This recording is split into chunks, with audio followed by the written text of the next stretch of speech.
Amalia estaba de pie en su pequeño laboratorio, el aire cargado con el aroma terroso y dulce de las hojas de manzanilla recién cosechadas. Con movimientos lentos y metódicos, clasificaba los tallos su mente tan clara como el cristal. Había aprendido que la paciencia no era solo una virtud para los humanos, sino una necesidad absoluta para que las hierbas medicinales revelaran su verdadero poder. Si te apresurabas, el remedio fallaba. Si te apresurabas, el veneno se disfrazaba de medicina. Se detuvo para ajustar el collar que llevaba puesto. No era una pieza de joyería elegante. Era un simple cordón de cuero negro con un pequeño medallón ovalado de plata. Dentro de ese medallón, escondido bajo la superficie de la plata deslustrada, no solo estaba el microchip que su abogada Renata había insertado, sino también el anillo de bodas de su difunto esposo Edin.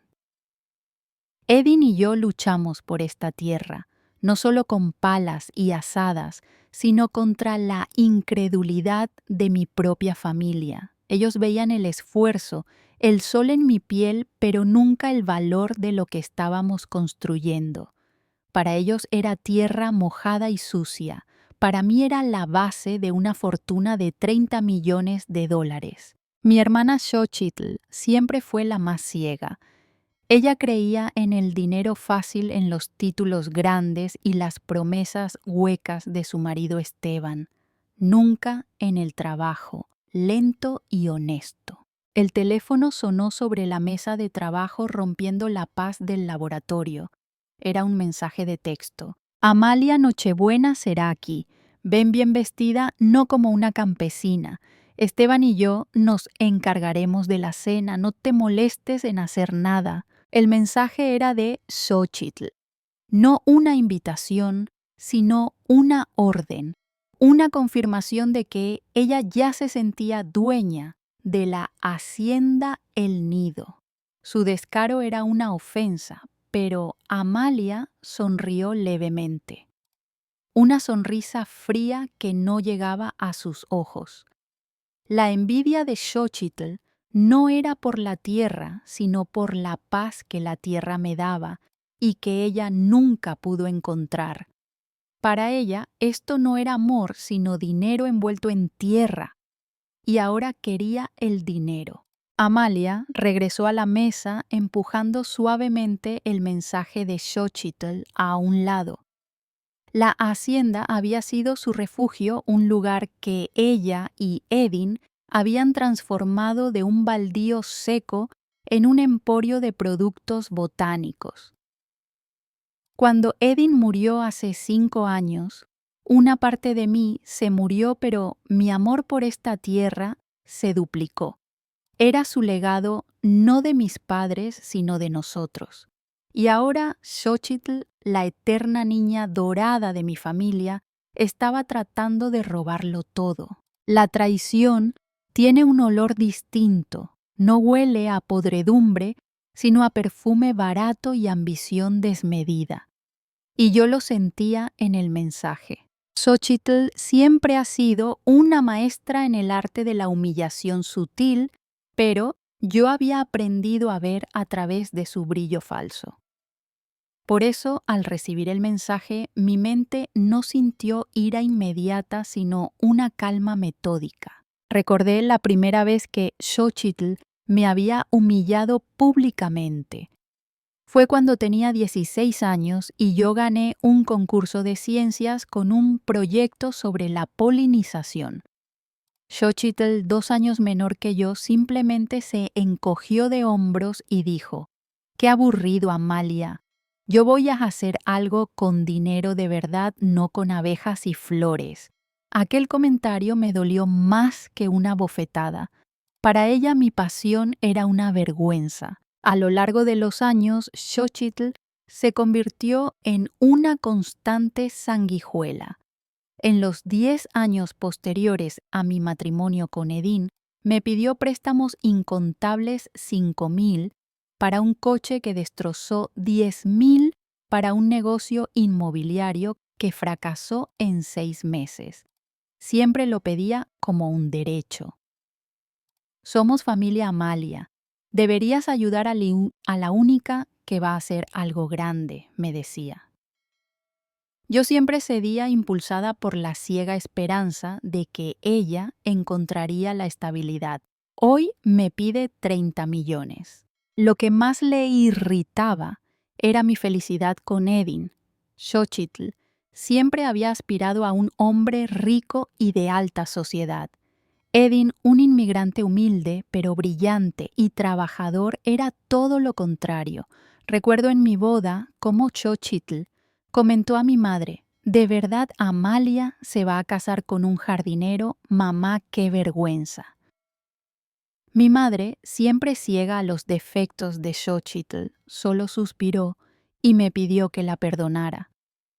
Xochitl no solo quería mi dinero, también quería borrar mi felicidad y mi historia. El golpe final en mi tolerancia fue la herencia de mis padres. Cuando murieron, nos dejaron algunas pertenencias. Xochitl se aseguró de quedarse con las joyas de mi madre y la casa de la playa, aunque sabía que mi padre me había prometido el pequeño reloj antiguo. Cuando le reclamé el reloj, me lo arrojó a la cara. «Tú tienes esa granja apestosa, Amalia. Yo merezco esto. Eres tan codiciosa». Xochitl se creía la dueña de la razón y de la moralidad simplemente porque nunca tuvo que trabajar duro. Yo era la persona que plantaba las semillas y esperaba la cosecha. Ella solo quería llegar y recolectar el fruto. Mi mente regresó al presente.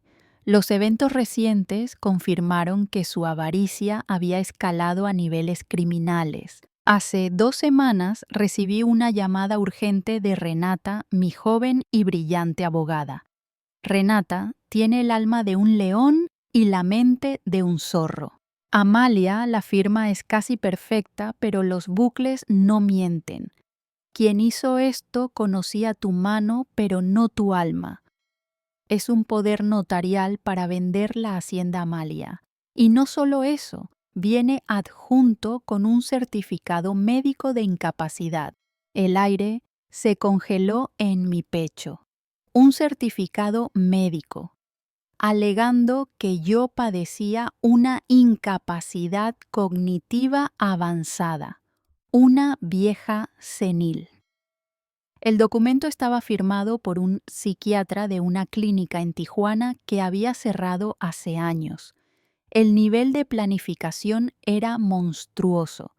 Xochitl y Esteban se habían asegurado de que legalmente yo no fuera nadie. Renata me explicó que habían movido la hacienda a una empresa fantasma para su venta internacional, evitando impuestos y cualquier tipo de auditoría inmediata. El precio de venta era exactamente $30 millones. Mientras Renata hablaba, yo toqué mi collar, sintiendo el metal frío del anillo de Edin bajo la plata.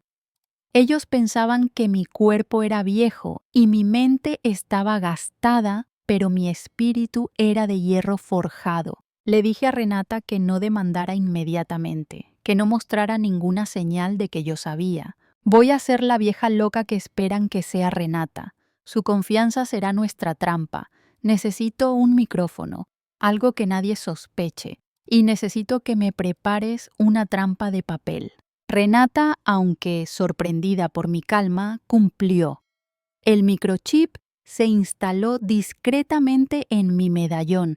El anillo de Edin lo acompañó como un testigo silencioso de lo que vendría. Le pedí a Renata que me ayudara a redactar una nueva versión de mi testamento. Una versión falsa, con una letra temblorosa que apenas se reconocía, pero con el sello notarial adecuado. En ese testamento falso, la hacienda se dividía en partes iguales entre Xochitl y mi otro sobrino Hugo. La trampa no era el testamento en sí, sino el gesto.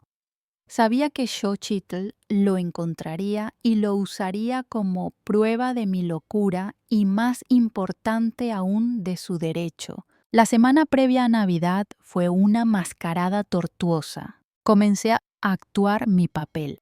Dejé las llaves del tractor en el refrigerador. Le pregunté a Xochitl si su esposo era Edin. Un día hablé con el busto de piedra de un general que teníamos en el jardín, quejándome de que Edin había tardado mucho en volver del mercado. Xochitl y Esteban se reían a mis espaldas, pero siempre con una sonrisa de superioridad. Estaban seguros. Al ver su arrogancia, mi dolor se transformó en una calma helada. Me dolía mentir, me dolía deshonrar mi mente, pero era una humillación necesaria. La paciencia es la raíz de la manzanilla. Ahora a cosechar. La noche del 24 de diciembre llegó con una luna brillante y un frío penetrante, el ambiente perfecto para una traición. La sala de la hacienda estaba decorada con un árbol de Navidad alto, cuyas luces parpadeaban alegremente, un contraste cruel con la oscuridad que envolvía a mi familia. Estaba yo en la sala tratando de encender las últimas velas. El aire olía a pino y a cera. De repente, Xochitl y Esteban entraron, sus rostros tensos, pero con una luz cruel en sus ojos. No vinieron a celebrar. Xochitl no se molestó en saludar. Se dirigió directamente a mí, su voz cargada de una autoridad falsa, empuñando un sobre marrón. Amalia, tenemos que hablar, ahora. Intenté sonreír con mi máscara de senilidad. Ay, Xochitl, me trajiste los tamales de tu abuela. ¡Qué buena niña! Su rostro se puso rojo de ira contenida. Esteban me agarró del brazo con una fuerza innecesaria, tirando de mí. Basta de juegos, vieja senil, siseó Esteban. Deja de avergonzarnos. Xochitl abrió el sobre y extendió los papeles sobre la mesa. Eran el poder notarial y el certificado médico falso. Ella no mostró compasión. ¿Recuerdas esto?, me gritó Xochitl, señalando el papel con un dedo tembloroso. Es la prueba de que estás mentalmente incapacitada. Vendimos la hacienda de 30 millones. Ahora no es tu casa, es nuestra. Tu vida aquí terminó. Hemos sido muy pacientes. Lárgate o llamo a la policía para que se lleve a la demente. Su voz era un crescendo de odio. Me gritó en la cara sin importarle que el árbol de Navidad estuviera encendido, sin importarle que fuera Nochebuena. Me gritó hasta que se le quebró la voz, su cara distorsionada por la avaricia y una extraña sensación de derecho. Tu vida aquí terminó. Me aparté de Esteban. Me quedé inmóvil observando el rostro de Xochitl, que ahora me parecía el rostro de una extraña. No lloré, no supliqué. En ese momento sentí que mi dolor se había secado, dejando solo una fría determinación.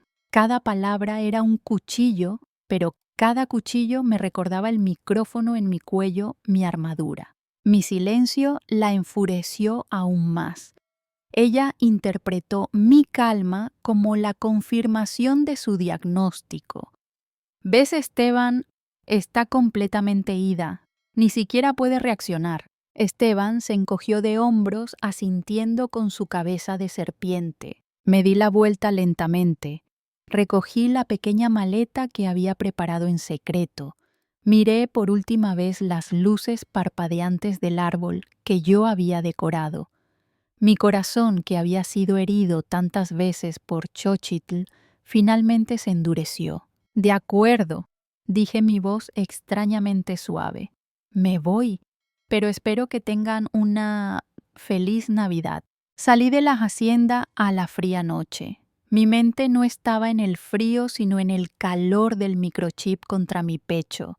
Ese calor era mi esperanza. Me fui a la casita de huéspedes en el límite de la propiedad que Xochitl y Esteban no habían tocado porque la consideraban inútil. Saqué el anillo de Edin del medallón besándolo. El anillo de Edin te va a juzgar Xochitl. Una vez sola, no perdí tiempo en lamentaciones. Llamé a Renata con un teléfono desechable que había guardado. «Está hecho», le dije.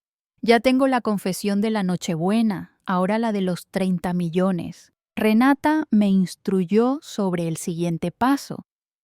Tenía que conseguir que hablaran de los detalles criminales de los números del médico. Al día siguiente regresé a la hacienda. Actué peor que nunca. Entré a la sala de estar donde Xochitl y Esteban se relajaban con copas de vino.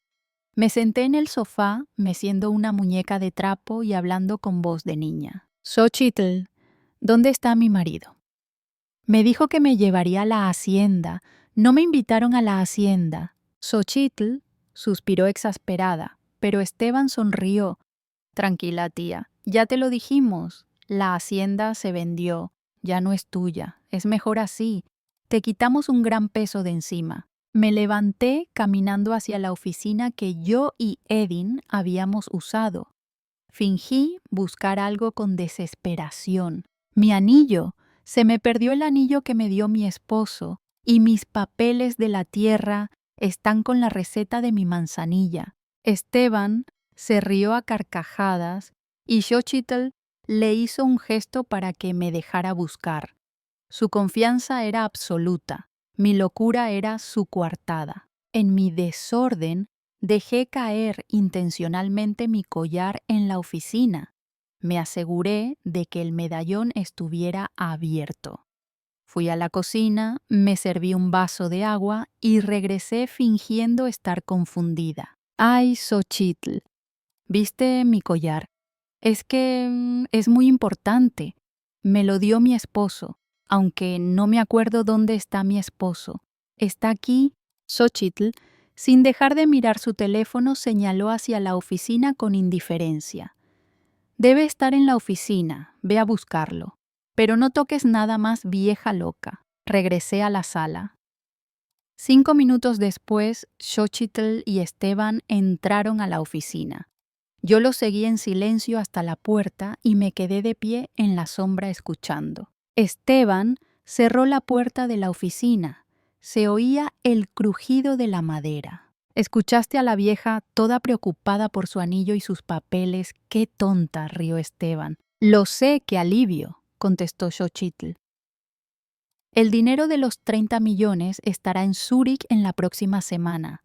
Es hora de decirle al idiota de Hugo que ya es tarde». «Elisa, la empleada, me dio un susto», dijo Esteban. «Casi descubre el cambio de los documentos, pero la despedí justo a tiempo. Ella no sabe que el notario que usé es primo de un cliente, ni que el doctor que firmó es mi tío el de Tijuana, el que debe un favor por su pequeño problema con el fisco. Todo es perfecto, mi amor.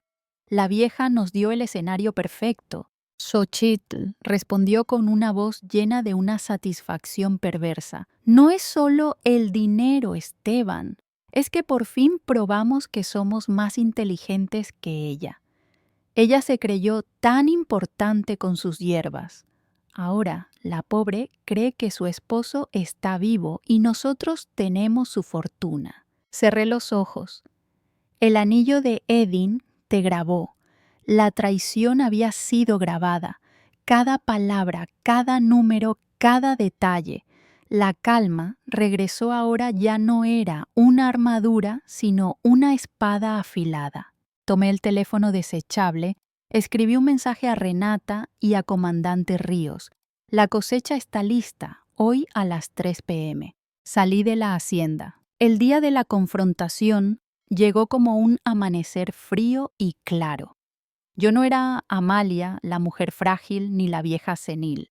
Yo era Amalia, la dueña de una fortuna y de una venganza. Llevaba puesto un elegante traje de 2 piezas de lana que Edin me había regalado años atrás, y mi rostro, sin una pizca de maquillaje, reflejaba la inteligencia de la que me habían despojado en el papel.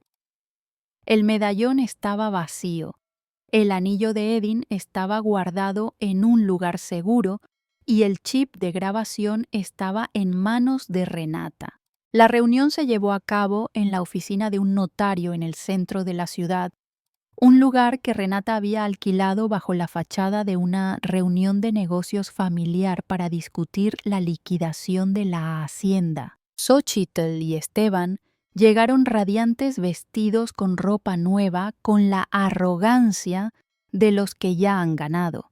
Esteban llevaba un reloj de oro ridículamente grande. Me senté a la mesa cruzando mis manos.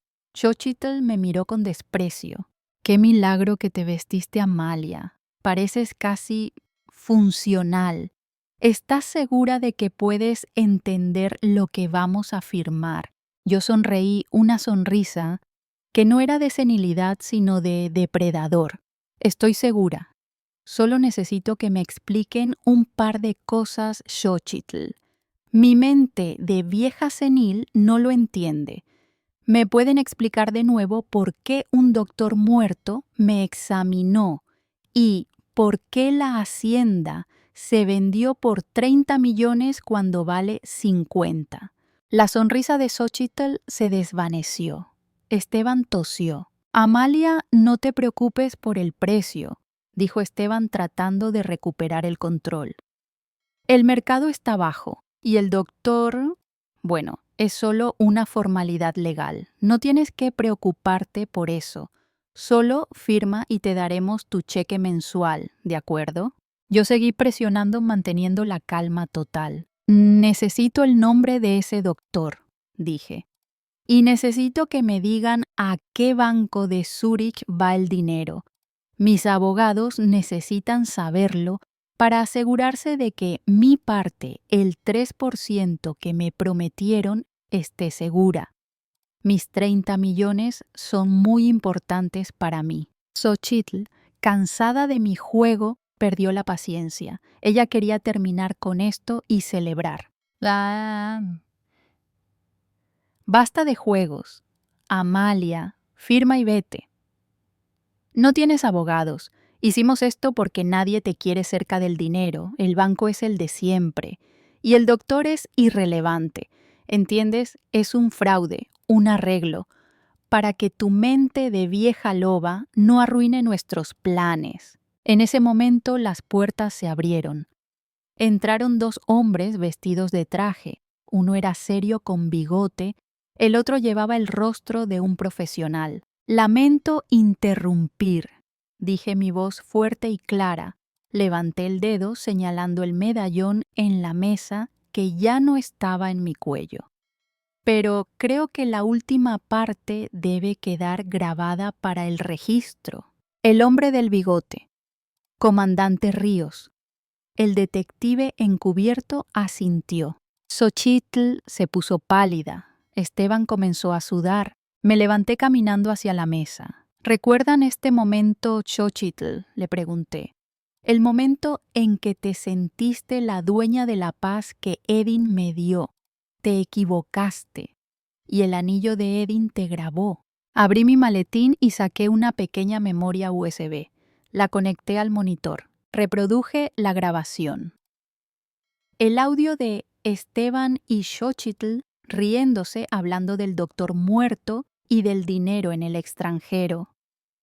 Luego el audio se cortó y la voz de Xochitl resonó en la habitación amplificada cruda. «Estás incapacitada.